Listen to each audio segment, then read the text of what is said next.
Welcome to another episode of Void the City Reviews. I am Toast. I am Dan. And today we're looking at the Ghostbusters team from the 2016 Ghostbusters movie with the Collect and Connect Rowan from Mattel. Yes, indeed. I think this movie got a lot of criticism it did not deserve. I thought it was entertaining. I enjoyed it. Yeah, so I think it's a valid entry in our Ghostbusters week here on Void City Reviews. So we're going to take a look at all these figures and the Collect and Connect figure as well. It was right there in the middle. So let's jump right into it. Mm-hmm. So here they are. These are the 2016 Ghostbusters from the Ghostbusters, I guess you would call it a remake. Sometimes they call it Ghostbusters Answer the Call. That was sort of a thing done after the fact, but also in some different countries they called it that just to differentiate it, I guess. But these are the figures. They are from Mattel, and they are from the Collect and Connect set, and that builds Rowan the Ghost, who's right there in the middle. He's kind of based on, it looks like, the ghost logo actually from the real Ghostbusters cartoon, Right. Which was kind of funny. And although there was an homage to the Marshmallow Man in the movie, he sort of took the place of that character in this one, kind of. So what we've got here is Abby Yates, we've got Patty Talon, we've got Jillian Holtzman, and we've got Aaron Gilbert. Not that you would necessarily know that looking at the faces on some of these, because unfortunately for Ghostbusters action figures from Mattel, I would have to say, in my opinion, these might have the worst head sculpts of any other Ghostbusters. I kind of feel like this is just another way that the 2016 Ghostbusters cast got the short end of the stick on their movie. Well, I think half of them are good, Good enough. but Kristen Wiig does not look like Kristen Wiig. Maybe with different paint it would be possible to bring something out of there, but there's just something about the shape of her head, the bangs, the weird hair, the gigantic freaked out eyeballs that kind of do like Pennywise and aim in different directions. Yeah, that leaves a lot to be desired there as far as Well, I think so. Some of the makeup as well. Yes. So between Kristen Wiig and Melissa McCarthy.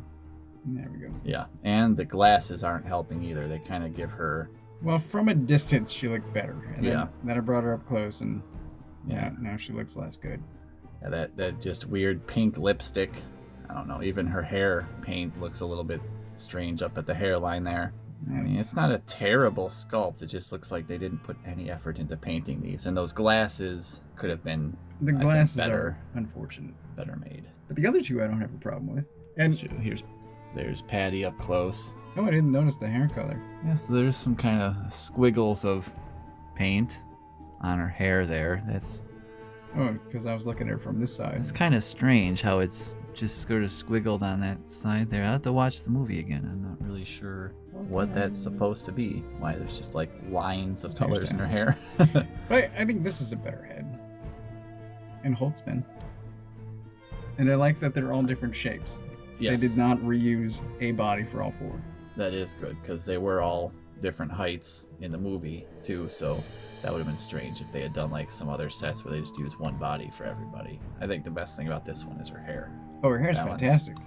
That one's like perfectly recognizable there, so that's pretty good. And the lipstick in this case, I think, is fitting, whereas the others, Yeah. it's a little off. Yeah.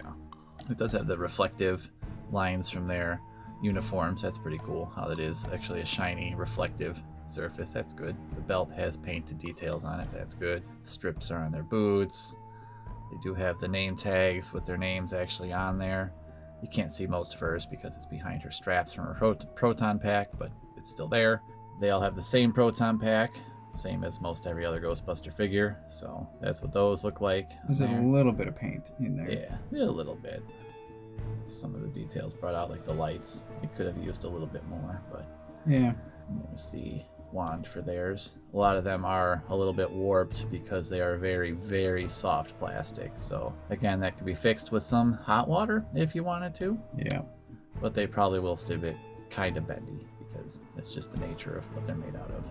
Each one of them did come with a piece, like we mentioned, to build Rowan the Ghost here. Like we said, he's kind of based off of the real Ghostbusters, sort of ghost that's in the intro theme to that show, and he does sort of get huge in the movie and kind of take the place of the Marshmallow Man, even though they do have kind of a clever little Marshmallow Man homage with the parade float balloon. That was kind of cool. But he is sort of the main antagonist of the movie. He is a human at the beginning. He is sort of the one who brings about all the ghosts and then turns into this guy. So Does he stand well with a foot like that? yeah, it is flat on the very bottom heel there. Okay. But the way the figure fits together, his legs are locked into place there. So his feet swivel in such a way that it's still always flat and aligned with the other foot. So even on this soft tablecloth, he does stand All right. pretty well. I'm not a fan of Mattel's articulation, so I'm gonna grab her real quick, and this hip joint in particular, and how those hips just break the sculpt. Yeah, that does look a little bit funky. It looks okay if they're just standing there, Yeah. but then if you start to play with it, I don't know, breaks up. Yeah, it can get a little bit strange looking. But they've got the sort of Star Wars style hinge and swivel at the elbow and single jointed knees. It's really just the hips, I think, that stand out to me as being ugly. But again, that does depend on what pose you have them. And I just have them on the shelf pretty much in the exact pose as you see here. So for that purpose, they look pretty fine. And for the price point, it's to be expected. For the price point that they were when they first came out. If you are trying to find these figures now, be prepared to pay a lot for them. Yeah. They weren't out in the stores for very long. Unfortunately, considering some of the, I guess we will call it, backlash that this movie got, which it did not deserve in my opinion. Because of that fact, the figures were kind of on shelves seemingly very short amount of time. They went on clearance pretty quick, and then were just kind of gone. And now I think people are kind of looking back and appreciating the movie a bit more and maybe wishing they had some of these toys. So I have noticed that if you were to find these on the secondary market, they are pretty expensive now. So good luck if you are trying to collect these. Right. Especially if you're trying to find them new in box with all the collect and connect figure pieces. That's even harder to do. Yeah, as always. I don't know. They seem fine. Still, I think 2 out of 4 are better than the others. I would agree with that. I really wanted to have a set of all the Ghostbusters that have existed. If they had comic book Ghostbusters, I would get those too in a heartbeat. If there were comic book Ghostbusters, I would have to redesign my whole room because I would buy so many things. Yeah, that's just an untapped gold mine. Hasbro, Mattel, whoever, just start reading those books. You could have a whole nother style of original Ghostbusters, plus there's like the extreme Ghostbusters kind of, and then there's the IDW Ghostbusters, and they're a whole new crew. IDW did a lot with Ghostbusters. Yeah, I mean, heck, we've already got Ninja Turtle Ghostbusters out there, so I haven't done it yet, but I should have a IDW comic Ghostbusters review coming. oh yes, we think that'll be here this week. Check it out on Saturday. So that was the Ghostbusters 2016 figure wave with, again, the Collect and Connect figure as well. These were from Mattel. And please, if you have any comments, leave them below. We will be here all week with more Ghostbusters content. Indeed, and feel free to just give us some of your Ghostbusters thoughts, Ghostbusters memories. We both have been following this franchise our whole lives pretty much, so Yep. I mean, we'd be down to discuss the Ghostbusters with you. For sure. Indeed, can't wait for the movie, and we will see you tomorrow with more Ghostbusters content.